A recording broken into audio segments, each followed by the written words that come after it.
আমরা তাহলে আজকে রাইট ফর্ম অফ ভার্ব নিয়ে আলোচনা করব সেকেন্ড পেপারে। তো সবাই একটু নড়ে চড়ে বসো, এই টপিকটা তোমাদের আজকের ক্লাসেও থাকবে, তার পরের ক্লাসেও থাকবে।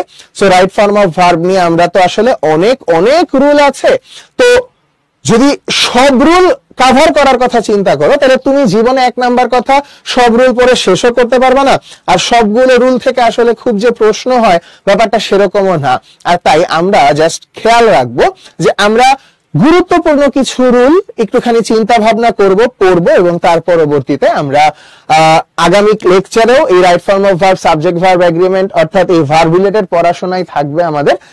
তো পরপর দুই ক্লাসে ভার্বটা আমরা খুব ভালোভাবে আয়ত্ত করে ফেলার চেষ্টা করব আর কি। শুরুতে তোমাদেরকে ভার্বের একদম বেসিক ক্লাসিফিকেশন যেটা আছে, সেই ভার্বের একদম বেসিক ক্লাসিফিকেশনটা আলোচনা করা আছে। তবে আমি নরমালি এইখানে যে আলোচনাটা আছে, এই আলোচনাটা আজকের রুল যে কয়টা আছে সেই কয়টা রুলের চাইতে আগামী লেকচারের যে রুল অর্থাৎ সাবজেক্ট ভার্ব এগ্রিমেন্ট, যেখানে ভার্ব সাবজেক্টের সাথে এগ্রি করে, সেই ব্যাপারটার ক্ষেত্রে আসলে আমাদের বেশি গুরুত্বপূর্ণ হয়।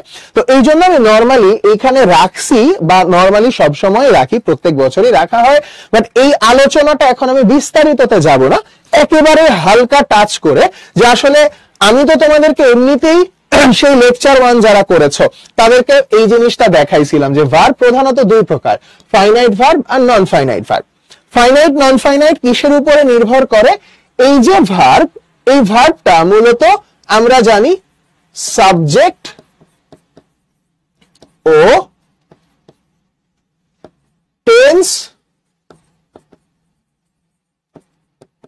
অনুসারে পরিবর্তন হওয়ার যে ব্যাপারটা, সেটার উপরে নির্ভর করেই তো আসলে মূলত আমরা ভার্বকে দুই ভাগে ভাগ করি। আমরা সবাই জানি ফাইনাইট ভার্ব সাবজেক্ট এবং টেন্স অনুসারে পরিবর্তিত হয়, on the other hand non finite verb subject অথবা টেন্স অনুসারে পরিবর্তিত হয় না। যার অর্থ রাইট ফর্ম অফ ভার্ব আলোচনা করতে গেলে যত ভার্বের পরিবর্তন, সকল পরিবর্তনই হবে এই পাশে। অর্থাৎ আমরা যদি এইখান দিয়ে একটা মানে দুইটা ভাগে ভাগ করে ফেলি, একটা ফাটল ধরায় দেই, তাহলে এই পাশে নো চেঞ্জ, টেন্সের কারণে, সাবজেক্টের কারণে আমাদের এই নন ফাইনাইট ভার্ব অংশে কোনো পরিবর্তন ঘটে না। চেঞ্জ, যত চেঞ্জ ঘটার ঘটে সব ফাইনাইটে। কারণ দেখো এখানে বলছে সাবজেক্ট এবং টেন্স অনুসারে পরিবর্তন কার হয়? ফাইনাইট ভার্বের হয়। তাহলে ফাইনাইট ভার্বের মধ্যে আবার কার ভার্ব, যেটাকে মেইন ক্রিয়া যেটাকে বলি, আবার কে আছে? Auxiliary verb. আমরা সবাই জানি প্রেজেন্ট টেন্সে অ্যামিজার হয়, হ্যাভ হ্যাজ হয়, পাস্ট টেন্সে যে কি ওয়াজ ওয়্যার হয়ে যায়, হ্যাড হয়ে যায়, প্রেজেন্টে ক্যান, শ্যাল, সরি শ্যাল তো না, ক্যান, মে এগুলা হয়, পাস্টে যে কি হয় মাইট হয়ে যায়, তারপরে ফিউচারে যে শ্যাল হয়ে যায়, এরকম যে বিষয়গুলো আছে। তারপরে দেখো ট্রানজিটিভ ইনট্রানজিটিভের কথা চলে আসে। ট্রানজিটিভ ভার্বের কি যেন থাকে? ট্রানজিটিভ ভার্বের অবজেক্ট থাকে। ইনট্রানজিটিভ ভার্বের কি হয়?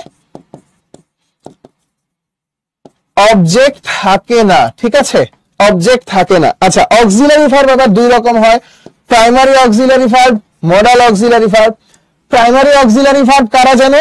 টু বি ভার্ব, অর্থাৎ am is or was were, to have verb, have has had, আর to do verb, do does did এগুলো। আর মডাল অক্সিলারি তো আমরা সবাই চিনি, can, could, may, might, shall, should, এগুলো যেগুলো আছে সেই সমস্ত জায়গাগুলো আসলে চলে আসে। হ্যাঁ, এখান থেকে আরেকটা যেটা গুরুত্বপূর্ণ জিনিস, এটা আমি আলাদাই রেখেছি, লিঙ্কিং ভার্বের ব্যাপারটা।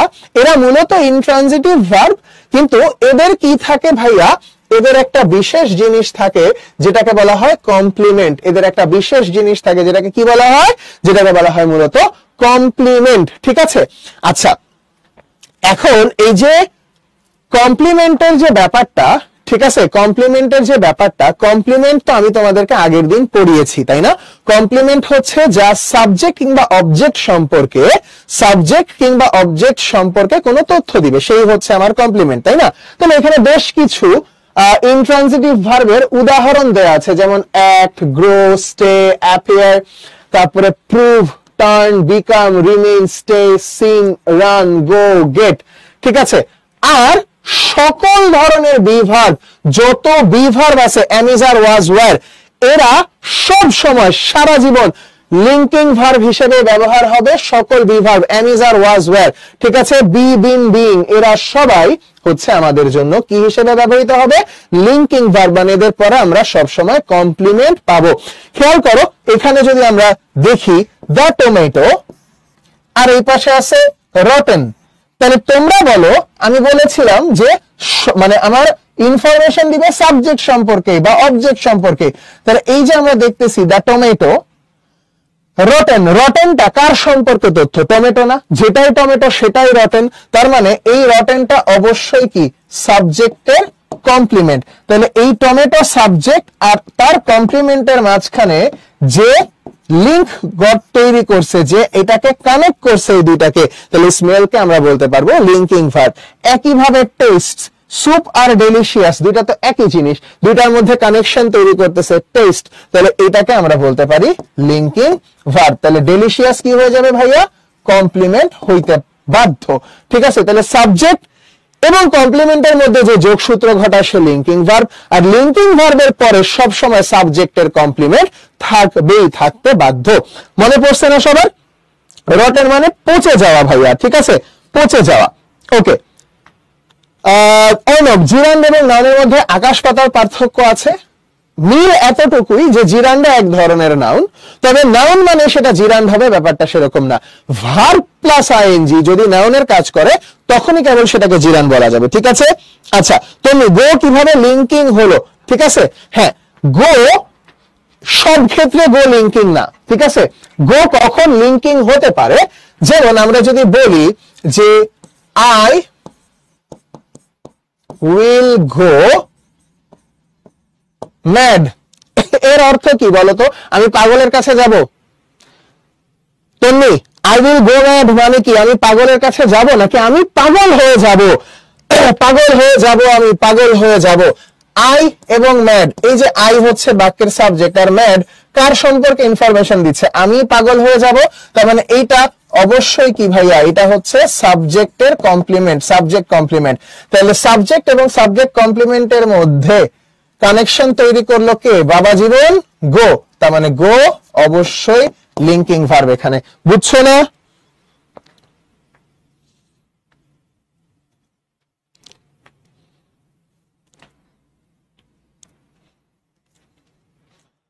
সাদিয়া আক্তার, জিরান পার্টিসিপলের ডিফারেন্স, এটা আজকে আমাদের পড়ার মানে বিন্দু মাত্র কোনো ইয়া নাই, তাই এটাতে আমরা যাব না। লিঙ্কিং ভার্ব কি প্রিপোজিশন? না ভাইয়া, লিঙ্কিং ভার্ব নামেই তো বলতেছো ভার্ব, তাহলে আবার প্রিপোজিশন কিভাবে হয়? ভার্ব, এটা ভার্বই থেকে যাবে, ঠিক আছে। ওকে, সো ব্যাপারটা হচ্ছে কেমন, ধরো লিঙ্কিং ভার্বের এক্সাম্পল যদি আমি আরো দেই, ধরো তোমরা বলতেছো ভাইয়া কমপ্লিমেন্ট বুঝতে অসুবিধা হয়, আমি সারা জীবন বলছি তোমাদেরকে, বাক্যে যদি দেখো সাবজেক্ট এবং ভার্বের পরে যে আছে, অবজেক্টের জায়গায় যে আছে, সাবজেক্ট এবং অবজেক্টের স্থানে বসে থাকা শব্দটা দুইটা যদি একই ব্যক্তি, একই বস্তু, একই জিনিসকে নির্দেশ করে, একই বিষয়কে বোঝায়, তাহলে সেটা অবশ্যই কমপ্লিমেন্ট হবে। যেমন আমি যদি বলি আই বাদ দাও, আই দিয়ে ধরো বললাম মাই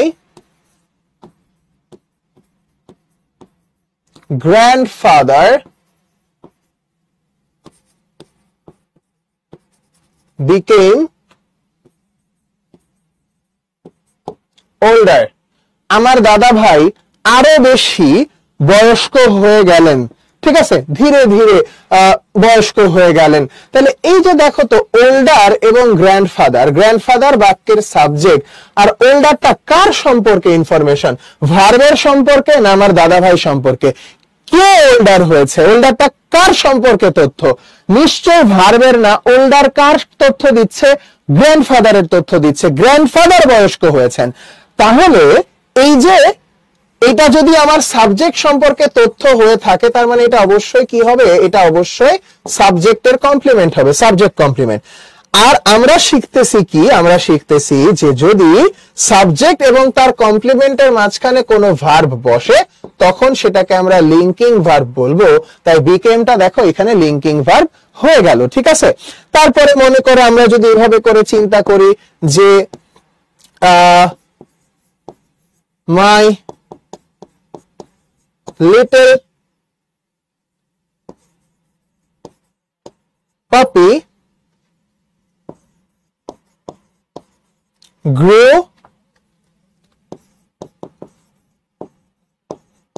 bigger, আমার ছোট কুকুর ছানাটি বড় হলো বা আস্তে আস্তে বড় হচ্ছে সে, ঠিক আছে। তো সেই ক্ষেত্রে দেখো তো ভাইয়া, এই যে তোমার পাপি বিগার, কে বড় হলো? বিগ কার অবস্থা প্রকাশ করতেছে? তোমার পাপির অবস্থা প্রকাশ করতেছে না? তাহলে পাপির অবস্থা যদি প্রকাশ করে, তাহলে আমাদের এই বাক্য অনুযায়ী চিন্তা করলে পাপি হচ্ছে বাক্যের সাবজেক্ট, বিগার হচ্ছে সাবজেক্টের কমপ্লিমেন্ট। তাহলে এই যে সাবজেক্ট এবং কমপ্লিমেন্টের মাঝখানে বসছে গ্রু, তাহলে গ্রোকে আমরা কি বলতে পারবো? গ্রো হয়ে যাচ্ছে আমাদের জন্য লিঙ্কিং ভার্ব। তাহলে তোমরা লিঙ্কিং ভার্ব কমপ্লিমেন্ট ব্যাপারটা এবার মোটামুটি হলে বুঝতে পারতেছো না?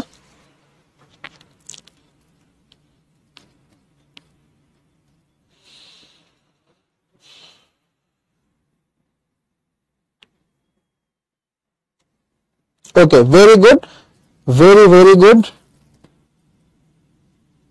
কিছু রাইট ফর্ম অফ ভার্বের রুল আজকে আলোচনা করব, কিছু প্র্যাকটিস করব, তারপরে আগামী ক্লাসেও right form of verb, subject verb নিয়ে আমরা আলোচনা করব। 2 ক্লাসে আমরা বেশ কিছু রুল শিখব, তারপরে বেশ কিছু বোর্ডের প্রশ্ন সমাধান করব, আর তারপরে রেগুলার বেসিসে যেহেতু right form of verb, tag question, এগুলা হচ্ছে ওভার দা টাইম পড়ে পড়ে প্র্যাকটিস করে করে আমাদের শেখার বিষয়। তো মনে রেখো, যখন একটা টপিক পড়ানো শেষ হয়ে যাবে, পরে আমি তোমাদের টেক্সট বুক থেকে গ্রামার ধরে ধরে পড়াই না, তো টেক্সটের বিভিন্ন লাইন থেকে থেকে থেকে থেকে আমি কিন্তু right form of verb, tag question, এগুলো আমি তোমাদের কুইজ আকারে দিব। হঠাৎ করে লাইন থেকে খুঁজে বের করে বলবো, বলো তো এখানে এটা ট্যাগ কি হবে, এটা রাইট ফর্ম অফ ভার্ব কি হবে, এটা না থেকে এটা থাকলে কি হইতো। So through out the process দেখবা কি জানো, আমি তোমাদের গত বছর যারা আমাদের সাথে ছিল, আমি সব সময় বলেছি ভাইয়ারা, আজকে কেবল হচ্ছে আমাদের 4th উইক, ঠিক আছে? 4th উইক আমাদের, যদি আমরা জাম্প করতে চাই কোনো কিছু নিয়ে, তুমি ভাবতেছো হয়তো অনেকে যে ভাই আমাদের তো এসএসসি পরীক্ষা আছে, আমাদের তো পড়া শেষ করা বা রিভিশন করতে হবে। বিলিভ মি, এই টেনশন তোমাদের যেমন আছে, তোমাদের থেকে বেশি এই টেনশনটা আমাদের মাথায় কাজ করে। কারণ অ্যাজ এ ফ্যামিলি আমরা সবসময় ফিল করি উদ্ভাস ইজ আ ফ্যামিলি, ঠিক আছে? তাহলে এই যে উদ্ভাস উন্মেষের আমাদের একটা পরিবার, একটা পরিবারে তোমার বাবা মা যেরকম তোমার পরীক্ষা নিয়ে টেনশন করেন, তোমার রেজাল্ট কেমন হবে, তুমি কতটুকু বুঝবে, কতটুকু পারবে, এটা নিয়ে তোমার বাবা মা যেমন টেনশন করেন, so as a family member, as a responsible person, আমরাও একই জিনিসটাই কিন্তু ফিল করি। অর্থাৎ আমরাও আসলে খুব বেশি করে চাই তোমাদের যেন কারো রেজাল্ট এতটুকু ফল না করে, আর তাই একটুখানি ধৈর্য ধরে থাকো। অর্থাৎ তোমরা একটুখানি ধৈর্য ধরো, যেহেতু ভাইয়ার উপরে তোমরা সবসময় এইটুকু বলো যে না ভাইয়া আমার মানে আমি পড়ায় দিলে তোমরা একটা জিনিস অবশ্যই বুঝে যাও। তো সেই জায়গাটার থেকে আমি যদি ওই বিশ্বাসটা রেখে যদি আমি আমার মতন করে বলতে চাই যে তোমরা একটুখানি, জার্নিটা তো 6 মাসের না, 1 মাস এখনো শেষ হয় নাই, মানে এটা হচ্ছে start of the 4th week, আজকে দিয়ে 4র্থ সপ্তাহ শুরু হচ্ছে, 3 সপ্তাহ শেষ হয়ে গেছে, তো এখনো আরো 5 মাসেরও বেশি সময় বাকি আছে। আমরা একটু সবাই ধৈর্য ধরে আগাই, ধৈর্য ধরে ক্লাসগুলো করি। আমি তোমাদেরকে কথা দিচ্ছি, ক্লাসগুলো যদি তোমরা ফলো করো আর ক্লাসের পড়া যদি ফেলে না রাখো, ক্লাসে পড়ানো হলো যেটা, সেটা যদি নিজেরা প্র্যাকটিস করে ফেলতে পারো, ইনশাআল্লাহ তোমাদের ইংরেজিতে কোনোভাবেই A+ মিস হবে না। তোমরা অনেকেই কমেন্ট করতেছিলা যে ভাইয়া প্যারাগ্রাফ কি পড়বো, তারপরে হচ্ছে কথার কথা যে আমি ইয়া কি পড়বো, কি বলে ইমেইল কোনটা পড়বো, হ্যাঁ ডায়লগ কোনটা পড়বো, স্টোরি কোনটা পড়বো, সব আমি কভার করব। ধৈর্য, সবুরে নামা ফলে। আর ইনশাআল্লাহ আমরা কোনোদিন কোনো একটা কারো হাত ছেড়ে দিব না, আমরা সবাইকে নিয়ে একসাথে আমাদের এসএসসির জার্নি কভার করবো ইনশাআল্লাহ। ঠিক আছে, চলো আমরা আবার পড়াশোনায় মনোযোগ দেই। সো ফার্স্ট অফ অল দেখো, always, never, usually, normally, generally, daily, regularly, এই যে বিভিন্ন শব্দ যেগুলো আছে, আমরা এই শব্দগুলোকে সব সময় চিনি। এভরির পরে every time, every morning, every night, every day, every week, every month, twice a month, a week, এই ধরনের যে শব্দগুলো, এগুলো কি বর্তমান সময়ের স্বাভাবিক একটা অবস্থা বোঝায়। আর এগুলো যদি বোঝায় তখন আমরা সবাই জানি যে হ্যাঁ আমার কোন টেন্সের ভার্ব বসবে? Present indefinite tense. Present indefinite টেন্সে কি হয়? প্রেজেন্ট ইনডিফিনিট টেন্সের গঠন কি হয়? গঠন হয় সাবজেক্ট প্লাস ভার্ব 1 মানে ভার্বের প্রেজেন্ট ফর্ম প্লাস এক্সটেনশন। ভার্বের প্রেজেন্ট ফর্ম বা ভার্ব 1 V1 বলতে আমরা কি বুঝি? যেটা প্রেজেন্ট টেন্সে থাকে, মানে ভার্ব নরমালি বেস ফর্মেই থাকে। যদি third person singular number subject হয়, যেমন হি, শি, রহিম, করিম, যদু, মধু, সেই ক্ষেত্রে ভার্বের সাথে এস বা ইএস যুক্ত করতে হয়, তাই না? এটা আমরা সবাই জানি। সো এটা একেবারে জেনারেল এক্সাম্পল, তাই যেহেতু একদম সবথেকে বেসিক রুল রাখতে তো হবে, ফেলে তো দিতে পারবো না, তাই এটা রেখেছি 1 নাম্বার রুলে। এরপরে দেখো, বর্তমান কালে কোনো কাজ চলছে অর্থাৎ চলমান অবস্থায় আছে, এরকম যদি হয় তাহলে তো আমরা সবাই জানি প্রেজেন্ট কন্টিনিউয়াস টেন্স হয়। এখন প্রেজেন্ট কন্টিনিউয়াস টেন্স আমরা কোন কোন শব্দগুলো দেখে চিনতে পারি? নাও দেখে, রাইট নাও, এই মুহূর্তে, at present, at this moment, at this time, today, day by day, gradually অর্থাৎ আস্তে আস্তে, এই যে গ্র্যাজুয়ালি, ইয়ার আফটার ইয়ার, বছরের পর বছর ধরে একটা কাজ চলমান হচ্ছে, এই যে চলছে তো চলছেই, সেই অর্থে আমরা প্রেজেন্ট কন্টিনিউয়াস টেন্স ব্যবহার করব, তাই না? ওকে, ও আচ্ছা, ওকে ফাইন, পাগল হয়ে যাব আমি, পাগল হয়ে যাব, এটা গান, আয় হায় হায় রে। ওকে,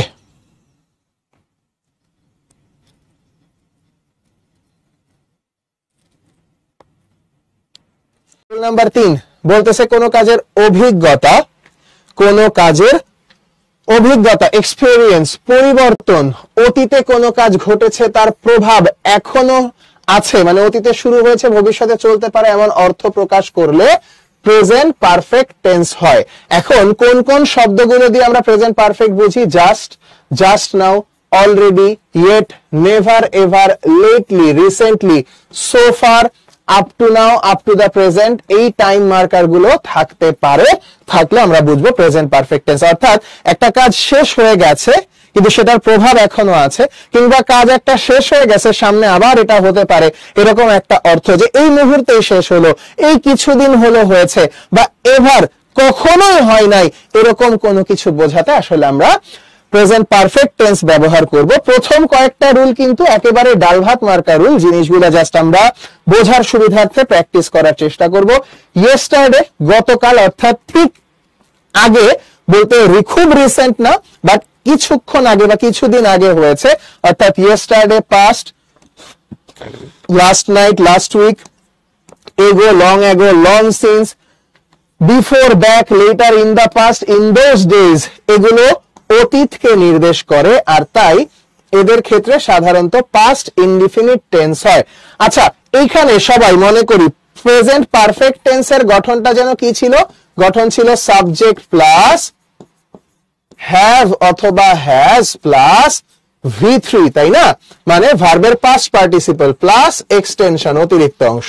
অন দ্য আদার হ্যান্ড, যেখানে আমরা পাস্ট ইনডিফিনিটের কথা বলতেছি, সেখানে কি ছিল? Subject plus V2 plus extension ছিল, তাই না? V2 বলতে কি বোঝায়? ভার্বের স্বাভাবিক পাস্ট ফর্ম, যেটা গো থাকলে ওয়েন্ট, কাম থাকলে কেম, ঠিক আছে, প্লে থাকলে প্লেড, এই জাতীয় যে V2 হয় সেটার কথা বলা হচ্ছে।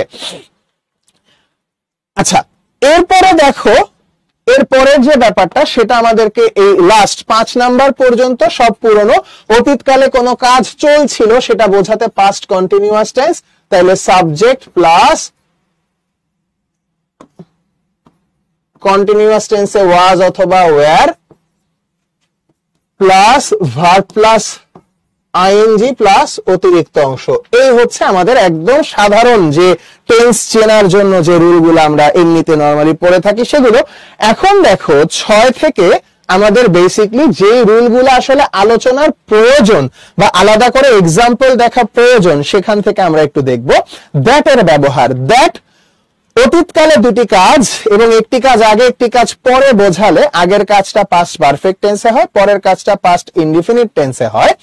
অর্থাৎ এখানে প্রথম রুলটা যদি একটুখানি আমরা দেখি, যে দ্যাট এর আগে পাস্ট ইনডিফিনিট আর দ্যাট এর পরে পাস্ট পারফেক্ট টেন্স, সাধারণত এমনটা হয়। চলো এটার একটা এক্সাম্পল দেখে আসি আমরা। হ্যাঁ, so say for an example, ধরো যদি আমি বলি, ধরো লাস্ট কমেন্ট কে করছো?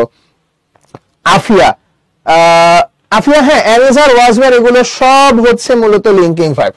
সো আমি যেটা বলতেছিলাম, ধরো বলতেছি আফিয়া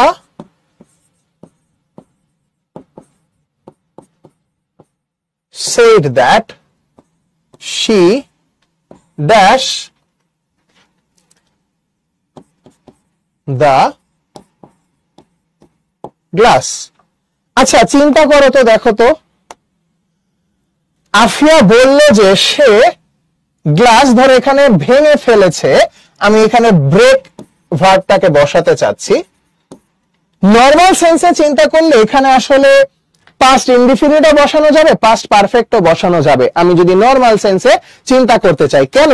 কারণ এই যে দ্যাট আছে, তো দ্যাটের ক্ষেত্রে এইটা দিয়ে আসলে দুইটা কাজের মধ্যে কোন কাজটা আসলে হয়ে গেছে আগে, কোন কাজটা পরে, স্পষ্টভাবে কিন্তু বোঝার কোনো বুদ্ধি নাই। ঠিক আছে, স্পষ্টভাবে বোঝার বুদ্ধি নাই। তবে হ্যাঁ, এইভাবে যদি আমি চিন্তা করি যে না, আগে তো ও গ্লাস ভাঙবে, তারপরেই তো ও কথা বলবে, তাহলে ও কথা বলেছে, আফিয়া সেড এটা পরে ঘটেছে, আর গ্লাস সে আগে ভেঙেছে, তাহলে পরে আর আগে হিসাব করলে যেটা আগে ঘটে সেটা পাস্ট পারফেক্ট। তাহলে শি হ্যাড ব্রোকেন। তাহলে এইখানে আমরা যৌতুক দেখতে পারতেছি যে না, আমাদের সেড এটা হচ্ছে পাস্ট ইনডিফিনিটে আছে, তাই আমরা এখানে হ্যাড ব্রোকেনটাকে কিসে লিখলাম? পাস্ট পারফেক্টে লিখলাম। তবে কেউ যদি বলে না ভাইয়া ও দুইটা কাজের কোনোটাই আগে পরে করে নাই, এমনিতে ও গ্লাস ভাঙছে এবং সাথে সাথে বলছে যে আমি তো গ্লাসটা ভেঙে ফেললাম, দুইটাই যদি তুমি প্রেজেন্ট ইনডিফিনিটে রাখো তাহলেও কোনো সমস্যা নাই, মানে এটাও সঠিক। আবার তুমি যদি বলো যে না ঠিক আছে আমি ওইভাবে রাখবো যে Afia said that she broke the glass, এইটাও 100% সঠিক, কেউ এটাতে ভুল তোমাকে বলতে পারবে না। দুইটাতে ইনডিফিনিট, এখানেও পাস্ট ইনডিফিনিট, এখানেও কি পাস্ট ইনডিফিনিট, দুইটাতে তুমি ইনডিফিনিট রাখতে পারো, কোনো অসুবিধা নাই। তবে বিফোর আফটারের মতন যদি স্পষ্টভাবে বোঝা যায় যে একটা আগে ঘটেছে একটা পরে ঘটেছে, তখন কিন্তু আগের কাজটাকে, যেটা আগে ঘটে যাওয়া কাজ, সেটাকে আমাদের পাস্ট পারফেক্টে রাখতে হবে, যেটা পরে ঘটে যাওয়া কাজ সেটাকে ইনডিফিনিটে রাখতে হবে। এটাই হচ্ছে নিয়ম আমাদের। ঠিক আছে ভাইয়ারা? ওকে,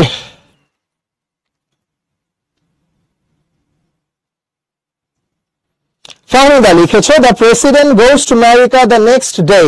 আচ্ছা, নিয়ার ফিউচারের যে ব্যাপারটা, ঠিক আছে, নর্মালি ফিউচার টেন্স বলতে যেটা বোঝায়, ফিউচার ইনডিফিনিট টেন্সে tomorrow, next day, next morning, this afternoon, এরকম কোন শব্দ যখন থাকে, এটাকে তুমি দুইটাই সঠিক হয়, তুমি চাইলে ফিউচার ইনডিফিনিটে লিখতে পারো, আবার প্রেজেন্ট ইনডিফিনিট, প্রেজেন্ট কন্টিনিউয়াস, তিনটাই আসলে এখানে সঠিক হয়।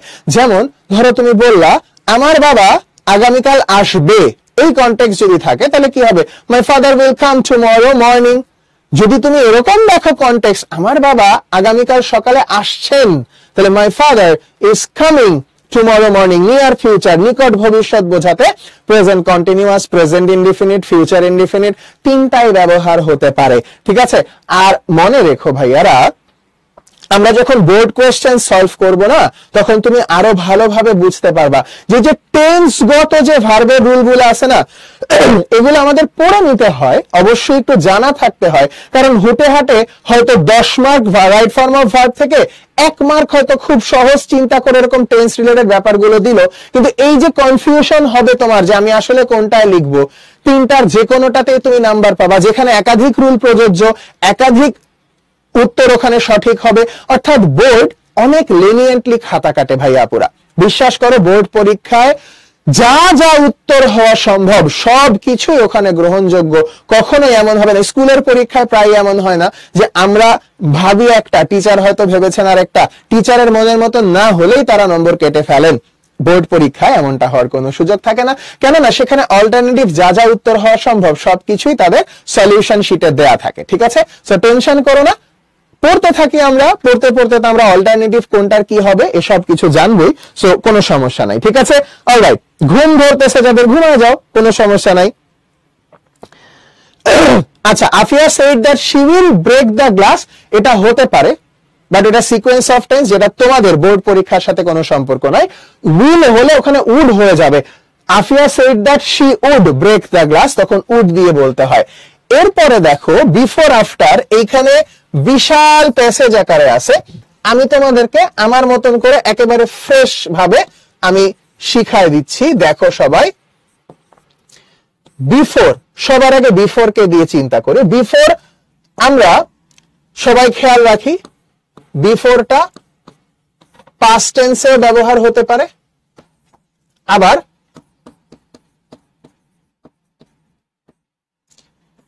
ফিউচার টেন্সে ব্যবহার হতে পারে। বিফোরটা পাস্ট টেন্সে ব্যবহার হতে পারে, ফিউচার টেন্সে ব্যবহার হতে পারে। এখানে দেখো ওই কথাটাই বলছে যে বিভিন্ন টেন্সে বিফোর এবং আফটারের ব্যবহার, ঠিক আছে। সো আমরা সবার আগে জাস্ট এই জিনিসটুকু শুধু চিন্তা করি, ঠিক আছে, এই জিনিসটুকু শুধু চিন্তা করি যে আমি বিফোর কে কিভাবে পাস্ট টেন্সে ব্যবহার করব। তাহলে আমরা দুইটা পয়েন্ট জাস্ট মাথায় রাখবো। আচ্ছা, বিফোর কথাটার অর্থ কি? বিফোর শব্দটার অর্থ হচ্ছে আগে। বিফোর শব্দটার অর্থ হচ্ছে আগে। তাহলে পাস্ট টেন্সে যদি বিফোর ব্যবহার হয়, তাহলে বিফোরের আগে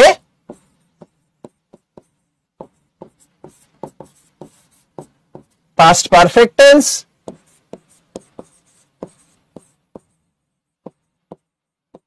বিফোরের পরে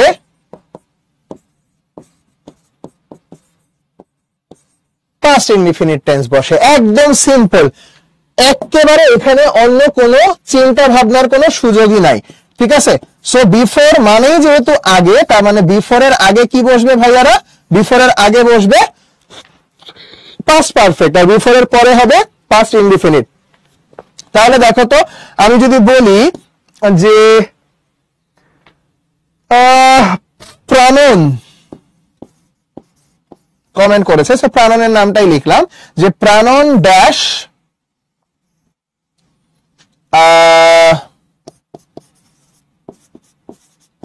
the classroom before the teacher dash, ঠিক আছে। তো ধরো এইখানে কি কি ভার্ব বসবে, আমরা ভার্ব গুলাকে নিয়ে নেই। ধরো প্রথমে বসবে হচ্ছে এন্টার, বা এন্টার না বলে আমরা প্রথমটা রিচ রাখি,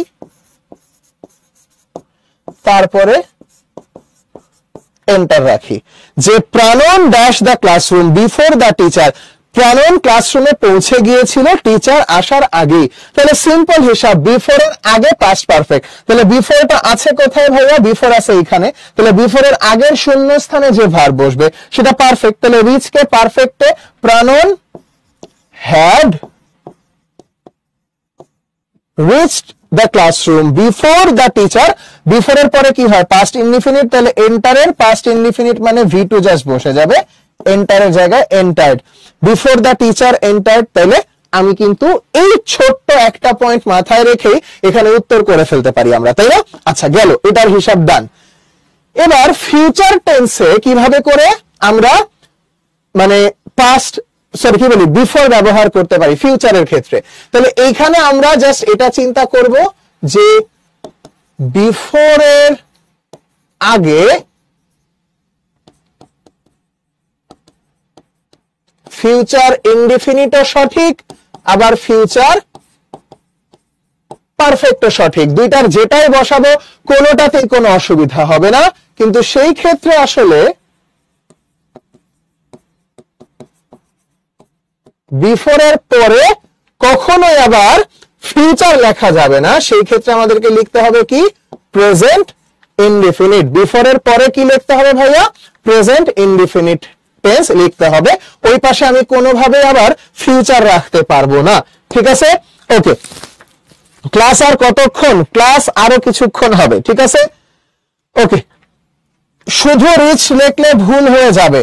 এইখানে কে জানি কমেন্টে বললাম ভাই আমি যদি হ্যাড রিচ না লিখে শুধু রিচ লিখি তাহলে ভুল হয়ে যাবে, কোনোভাবেই সেটা লেখা যাবে না। তো চলো আমরা ফিউচার টেন্সে যদি এটা চলে যায়, ধরো বলা হলো এরকম ভাবে এই সেম জিনিসটা এবার কার নাম নিব আমরা, এবার হচ্ছে তাহা কমেন্ট করেছে, তাহার নামটা দিয়ে যদি আমরা একটু এক্সাম্পল দেই, ধরো বলা হলো তাহা ড্যাশ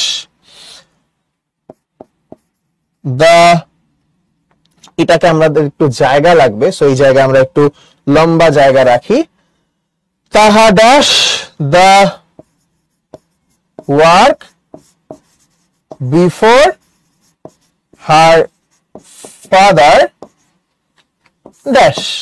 তাহলে এখানে ভার্ব কি বসবে, ধরো কথার কথা ভার্ব দুইটা বসবে, হচ্ছে প্রথমটা ফিনিশ আর পরেরটা কাম। আমরা ফিউচার টেন্সে লিখতে চাই, ঠিক আছে। তাহলে এই দুইটাকে ফিউচার টেন্সে, তাহলে দেখো তাহা বিফোর কোথায় আছে, বিফোর এখানে আছে, তাহলে বিফোর এর আগে হয় ফিউচার ইনডিফিনিট হয় ফিউচার পারফেক্ট। তার মানে আমরা যদি এটা বলি তাহা উইল ফিনিশ সেটাও হবে, অথবা যদি বলি তাহা উইল হ্যাভ ফিনিশড সেটাও হবে। তবে বিফোর এর পরে অবশ্যই প্রেজেন্ট ইনডিফিনিট টেন্স হবে, তার মানে বিফোর হিজ ফাদার কামস, এখানে কিন্তু কোনোভাবে ফিউচার বসানো যাবে না, ঠিক আছে। Sabit, Pranon reached the classroom before the teacher had entered, অবশ্যই এটা ভুল, ঠিক আছে, তুমি উল্টা করে ফেলছো, ঠিক আছে। সাদিয়ার নাম দিয়ে এবার লিখতে হবে, সাদিয়া আমাকে থ্রেড দিছে, আচ্ছা ঠিক আছে, সাদিয়ার নাম দিয়ে এবার লিখবো। চলো সাদিয়ার নামে আমরা চলে যাই, আমরা তাইলে এবার হচ্ছে আচ্ছা আফটারটা দিয়ে একটুখানি আগে দেখায় ফেলি। আফটার মানে তো পরে, তাহলে আফটারও কি হইতে পারে ভাইয়ারা, পাস্ট টেন্সে ব্যবহার হইতে পারে, আবার আফটারটাও কোন টেন্সে ব্যবহার হতে পারে, ফিউচার টেন্সে ব্যবহার হতে পারে। তো সেটাকে মাথায় রেখে আমরা যদি ঝটপট এটার যে রুলগুলো আছে সেটা লিখে ফেলি, যে আফটার এর পরে হচ্ছে পাস্ট পারফেক্ট, আফটার এর পরে পাস্ট পারফেক্ট, আর আফটার এর আগে হচ্ছে পাস্ট ইনডিফিনিট। এখানে হচ্ছে উল্টা ভাইয়া, ঠিক জিনিসটা উল্টে যাবে, হ্যাঁ, কারণ আফটার এর মানেই যেহেতু পরে, তাই পরে হবে পাস্ট পারফেক্ট, ঠিক আছে ভাইয়া পুরা। তো আমরা যদি এখানে দেখি যে Sadia dash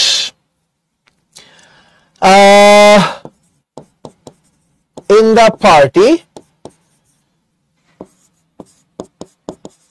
after I dash, তাহলে এখানে ধরো আমরা ভার্ব বসাবো হচ্ছে প্রথমটা অ্যারাইভ আর পরেরটা হবে কাম, তাহলে পাস্ট টেন্সে যেহেতু, তাহলে দেখো আফটার এর আগে কি বলছে, আমরা যদি এখান থেকে চিন্তা করি আফটার এর পরে পাস্ট পারফেক্ট, তাহলে আফটার কোথায় আছে, আফটার আছে এখানে, তাহলে তার পরে পাস্ট পারফেক্ট, তার মানে এখানে আমাদের পারফেক্ট টেন্স বসাইতে হবে।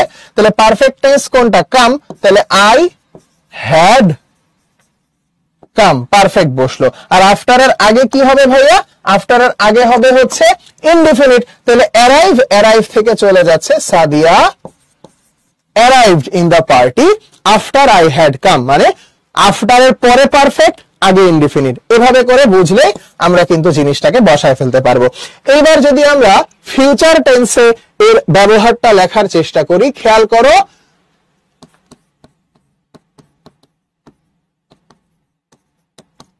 আফটারের, আচ্ছা এখানে না আগে না লিখে পরেরটা আগে লিখি, আফটার মানে যেহেতু পরে তাই সব সময় পরে, আফটারের পরে প্রেজেন্ট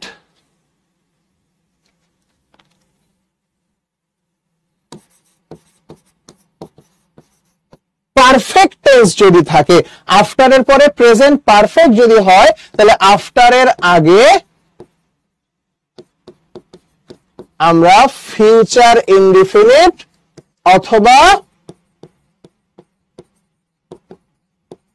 প্রেজেন্ট ইনডিফিনিট এই দুইটার যে কোনোটা আমরা উত্তর হিসেবে গ্রহণ করে নিতে পারবো।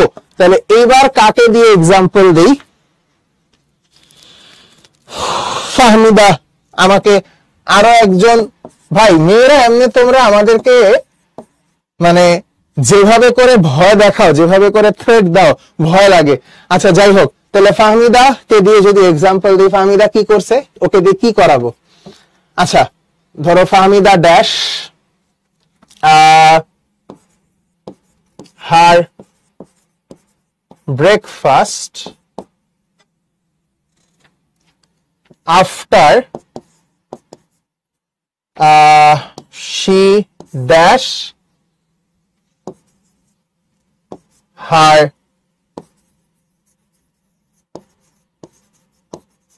homework. তাহলে Fahmida dash her breakfast after she dash her homework. তাহলে ধরো আমরা এখানে ভার্ব বসাতে চাচ্ছি, ধরে নেই হচ্ছে এখানে কি বলবো, প্রথমটা complete,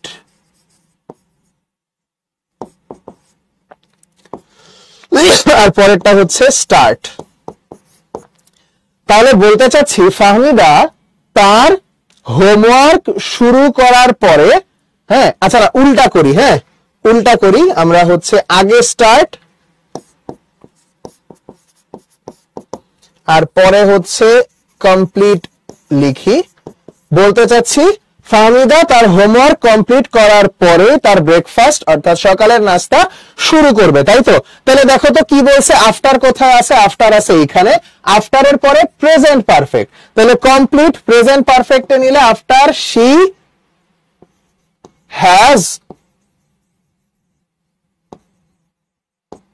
completed, after she has completed her homework. আর আফটারের পরে যদি এটা হয়, আফটারের আগে কি, আফটারের আগে দেখো ফিউচার ইনডিফিনিট অথবা প্রেজেন্ট ইনডিফিনিট, তার মানে ফাহমিদা আমরা এখানে উইল স্টার্টও দিতে পারি, আবার চাইলে ফাহমিদা স্টার্টসও বলতে পারি, তার মানে সব সময় এই কাজটা করে।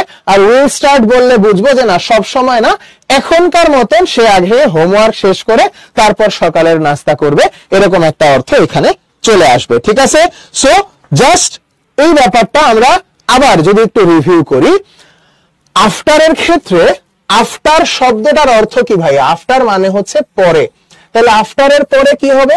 Present perfect.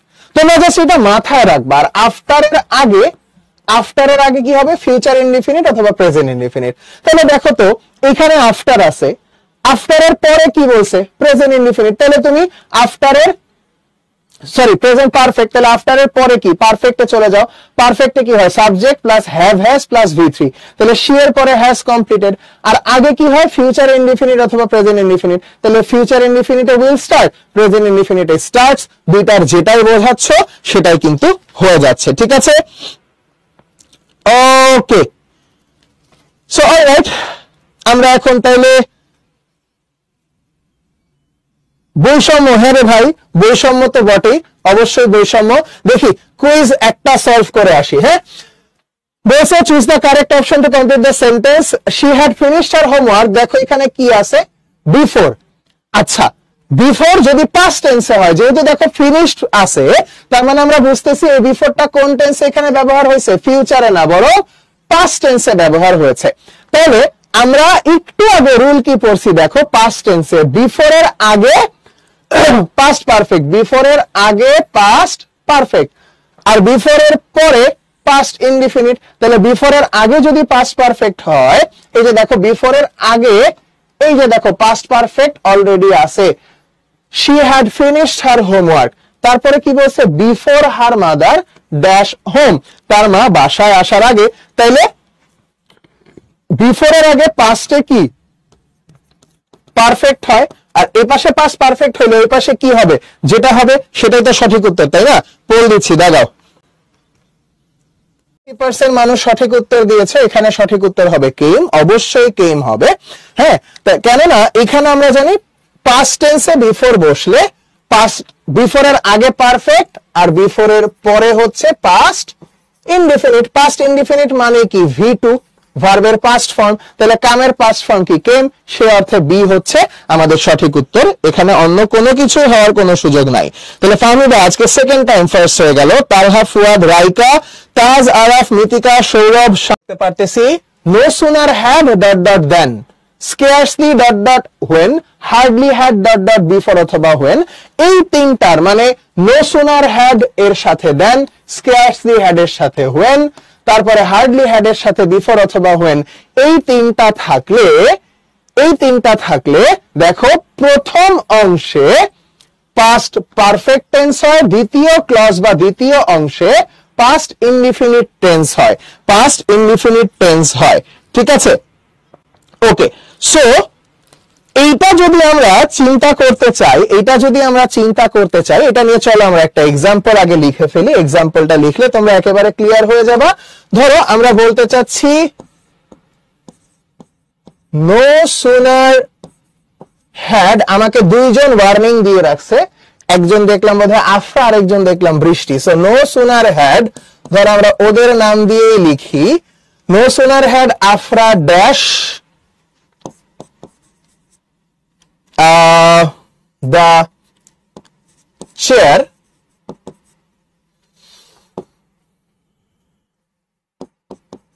then এবার হচ্ছে বৃষ্টির নাম লিখি, then বৃষ্টি ড্যাশ on the ground। তার মানে আফরা চেয়ার ধরে টান দিতে না দিতেই বৃষ্টি মাটিতে পড়ে গেছে, এরকম একটা কিছু বলতে চাচ্ছি। ঠিক আছে, সো আমরা হচ্ছে প্রথমে বসাবো মুভ, আর পরেরটায় বসাবো হচ্ছে ফেল বা ফল। ঠিক আছে, সো দেখো কি বলছে এখানে, সেম কথাটা, যে প্রথম ক্লজটি মানে প্রথম অংশে পাস্ট পারফেক্ট, পরের অংশে পাস্ট ইনডিফিনিট। তাহলে দেখো তো এখানে প্রথম অংশ কোনটা, এই যে এই প্রথম শূন্যস্থান এইটা, তার মানে এখানে হবে হচ্ছে আমাদের পাস্ট পারফেক্ট, আর এইখানে হবে হচ্ছে পাস্ট ইনডিফিনিট, তাই তো? এটা আমাদের বেসিক রুল আমাদেরকে বলতেছে। তাহলে দেখো নো সুনার হ্যাড, হ্যাড যেহেতু অলরেডি আছে তাই পারফেক্টে শুধু V3 বসাইলেই চলবে। তাহলে মুভের V3 কি, মুভড হবে। No sooner had Afra moved the chair, then বৃষ্টি, ফল থেকে পাস্ট ইনডিফিনিট, তার মানে কি ফেল, ফলেন কিন্তু কোনোভাবেই লেখা যাবে না, দেন বৃষ্টি fail on the ground, Afra chair সরাতে না সরাতেই বৃষ্টি মাটিতে পড়ে গেল, এরকম আমরা ব্যবহার করব। হ্যাড মুভড লাগবে না, লামিয়া লিখেছো হ্যাড মুভড, এটা দরকার নাই। হ্যাড অলরেডি বাক্যে উপস্থিত, হ্যাড আছে, নো সুনারের সাথে হ্যাড আছে। দেখো প্রত্যেকটার সাথে হ্যাড অলরেডি তোমার প্রশ্নে দেয়াই থাকবে, তাই আর হ্যাড বসানোর দরকার পড়বে না। আজকের দিনের লাস্ট একটা রুল আমরা দেখব, by this time, by then, by plus future time, এই ধরনের কিছু থাকলে বাই এর পরে যদি ফিউচার টাইম দেয়া থাকে তাহলে ফিউচার পারফেক্ট টেন্স হয়। ঠিক আছে, বাই এর সাথে যদি কখনো ফিউচার টাইম থাকে তাহলে আমি এবার হচ্ছে হ্যাড দিলে অবশ্যই ভুল হবে, অবশ্যই ভুল হবে। আমি হচ্ছে এবার একটা ছেলের নাম নিতে চাই, সৌরভ, জাস্টিস ফর ভয়েস চাইছে, তাহলে আমরা সৌরভের নাম লিখব। তাহলে Sourav dash his name by tomorrow morning। ধরো দেয়া থাকলো চেঞ্জ, সৌরভ এতই কষ্ট পাইছে যে ও আগামীকাল সকালের মধ্যে ডিসিশন নিছে যে আগামীকাল সকালের মধ্যে ওর নাম পরিবর্তন করবেই। তাহলে দেখো এইখানে যে ব্যাপারটা বাই প্লাস এই যে টুমরো মর্নিং, এটা হচ্ছে একটা ফিউচার টাইম, ভবিষ্যতের একটা সময়, এই সময়ের মধ্যে একটা কাজ করে ফেলবে। তাহলে নিয়ম আমাদেরকে কি বলতেছে, এখানে কোন টেন্স হবে ভাইয়েরা, ফিউচার পারফেক্ট টেন্স হবে। তাহলে ফিউচার পারফেক্ট টেন্সের গঠন আমরা সবাই জানি, শ্যাল হ্যাভ, উইল হ্যাভ, সাথে V3। তাহলে চেঞ্জের V3 হচ্ছে changed। তাহলে Sourav will have changed his name by tomorrow morning, কাল সকালের মধ্যে ওর নিজের নাম পরিবর্তন করে ছাড়বে, এরকম একটা অর্থ এখানে চলে আসতেছে। ঠিক আছে, ওকে, ঠিক আছে, অসুবিধা নাই। আমি তো সবার নামই নেই, আস্তে আস্তে সব নামই নিব। এখন ঝটপট করে কয়েকটা কুইজ না 3টা কুইজ খেলে ক্লাস শেষ করে দেবো। দেখো তাহলে সবার আগে কি চলে আসতেছে, by next year, by plus future time থাকলে কি হয়, বলার আর এক বিন্দু কোনো অবকাশ নাই, না পারলে পিটাবো ধরে। পড়ে দিচ্ছি, অ্যান্সার করো। চাঁদনি সঠিক উত্তর দিছো, will have built. By plus future time, তার মানে এখানে 100% ফিউচার পারফেক্ট টেন্স হবে, অন্য কোনো কিছু হওয়ার কোনো সুযোগই নাই। তার মানে এখানে সি একমাত্র সঠিক উত্তর, আর কোনোটা হওয়ার কোনো সুযোগ নাই।